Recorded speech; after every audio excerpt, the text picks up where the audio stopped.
Welcome to the beautiful and stunning Glacier National Park. For both of us, this is our very first time being in Glacier National Park, and we're really excited because we have a little bit of time today to do the Going to the Sun Road, and then we have to make our way over to the Two Medicine area, and we have a 3-day backpacking trip over there. And then once we get out of there, we are gonna head up towards Waterton. So there's lots to explore in this area, and the mountains and the scenery is just absolutely stunning. So I'm excited. Yay! And if you haven't had a chance to look at a map before and haven't been to Glacier, just note that it's a lot different than Yellowstone. You can only drive one section of road through the middle of the park. So the upper portion and the lower portion of the park are kind of hiking accessible only. So it's a very unique national park in that way. After driving directly from Yellowstone to Glacier, which you can find the video in the upper corner, we made our way over to the West Glacier side.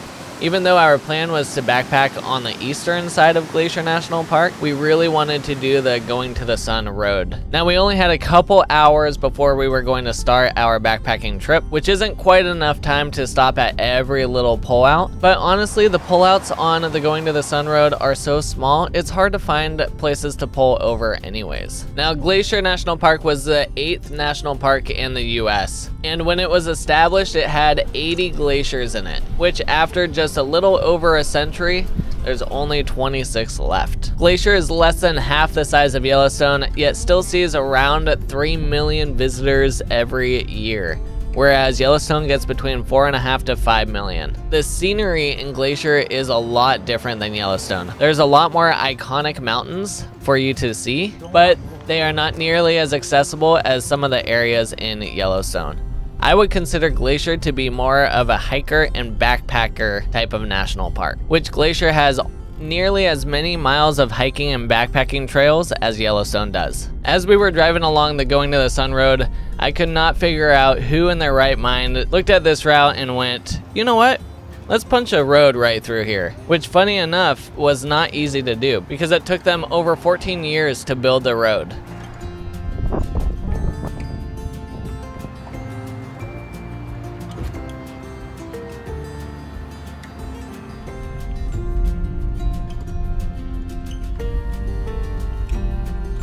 Glacier can be a really windy park, and as we got closer to St. Mary Lake, the wind really started to pick up. We thought this amount of wind was bad, but it was just a warm-up for what we would experience later on in the trip.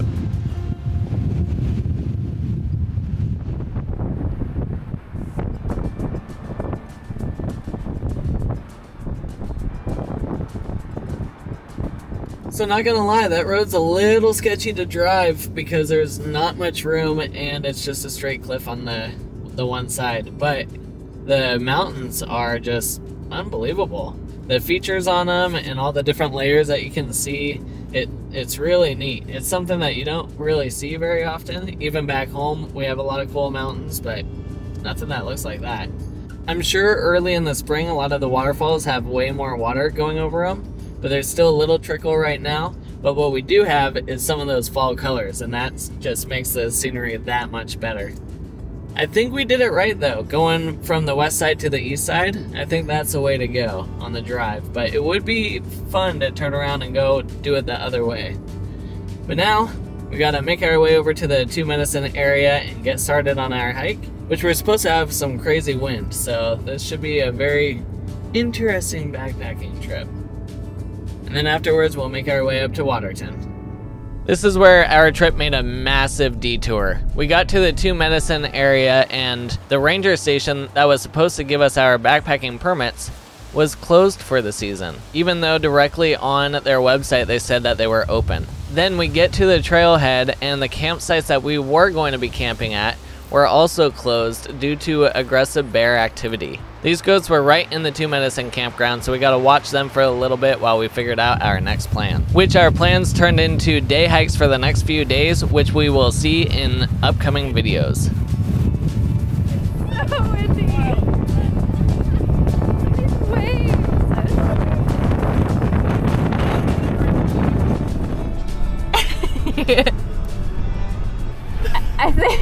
I think Glacier wins for windiest park. Holy crap! That's insane! It's been like this the past 24 hours. Woo! Upwards of 60-mile-per-hour winds, which you can tell because those waves you could surf on.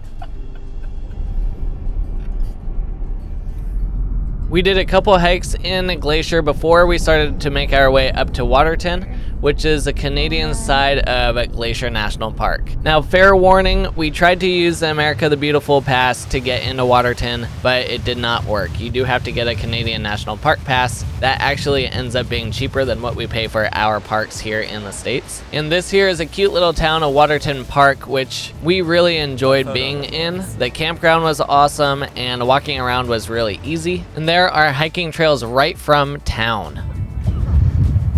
Welcome to Bear's Hump. If you want a beautiful spot for a sunrise above Waterton, then hit up Bear Hump. It's a pretty short but steep hike. Totally worth it. You stand right above the town, and then you got the sunrise coming up. You got all the mountain peaks. It is freaking beautiful. So that is a quick taste of driving through Glacier and Waterton National Parks. In our upcoming videos, we'll be diving deeper into some of the amazing hiking trails that we did in these parks. So if you enjoyed this video, hit the like button, subscribe to the channel, and we'll see you in the next one. We have to come back here. I love it here.